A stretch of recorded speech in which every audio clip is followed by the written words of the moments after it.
So Mike, here we are at Holy Cross, and we've been asked to share how we came into basically learning to share our stewardship with God. So the 4 T's were some of the things that I grew up learning about, which was time and talent, treasures, and testimonials, which I have not really given a lot of testimonials, but I've given a lot of time and talent, and I had to learn how to do the treasures.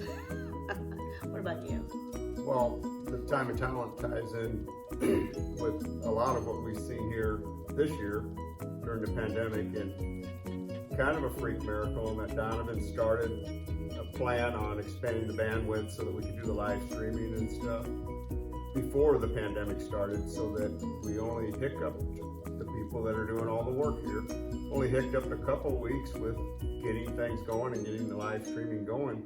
So, and because of that, it's actually allowed the church to be a pretty good steward of the money as well, and how they handle the resources.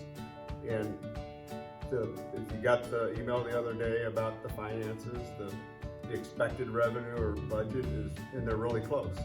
They're really close because we had the time and the talent that people put in and were able to put in to keep things going. And we didn't have to miss out on sermons, even though we couldn't come to church. Yeah, so it's really, all of these things have allowed us to stay connected even during a world pandemic. How do you develop the treasures? Because I mentioned that was a hard thing for me. I was always good at time and talent, but the treasure part was maybe a little harder for me.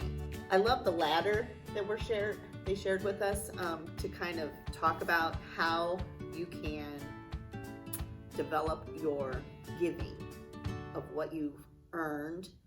And basically everything you earn in life, God is giving you. So I know our ultimate goal is to be able to tithe or even more. But when I was back in college, I didn't give very much.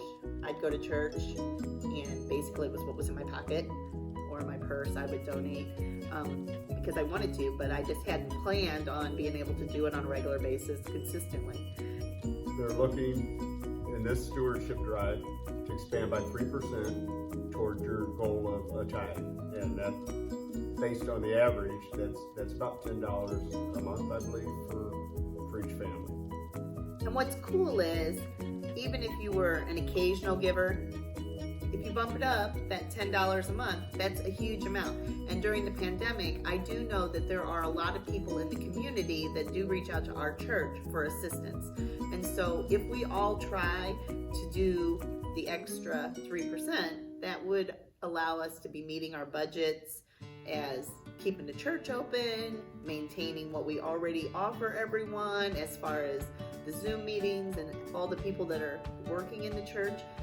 But it'll also allow us to maybe still be able to do a little extra, because the community around us, they really need extra help right now. So if it's in your ability to do it, a 3%, at least for the way I think, $10, I'm trying to think, $10, I could not go to Starbucks twice if I was going to Starbucks. I don't really go to Starbucks. But Starbucks coffees would be about $10 for 2 of them. So that would help you. One of the things that I really love about this year's stewardship plan is simply the theme. Stewardship, it's a way of life. It's what we do all the time if we're really living it out. And that's what Jesus calls us to do. I'm thinking about that.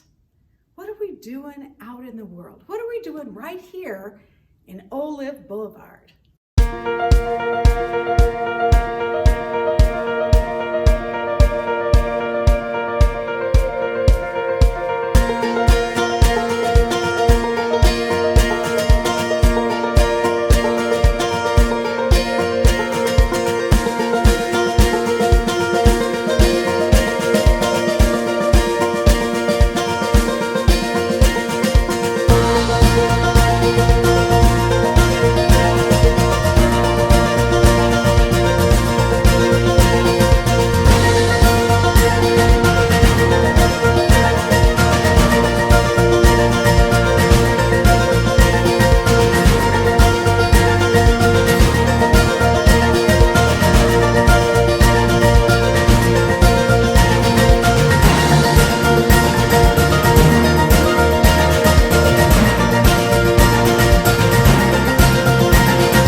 guys, Marcus here.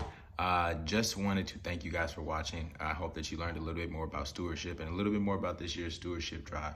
All right, I gave you the why. That's giving from what God has so graciously given us, and that's everything. Everything we have is from God, and it belongs to Him. All right. I've given you the what. That's the pledge drive. All right, raising that 3%. Trying to go up that stewardship ladder. Now I'm gonna give you the how and the when. All right.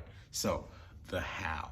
Make sure that you check out Frank's stewardship letter. All right, that'll detail how to get your pledge cards, where to turn them in, this, that, and the third. But boom, hear me out. Zoom in on me. All right, we're here. We're family. Pay attention. All right, boom. November 8th.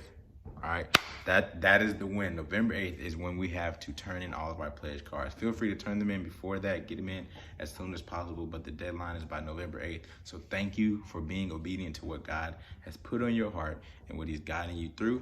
Praying for you, praying for your family, praying for your finances. All right, we love you. Thank you.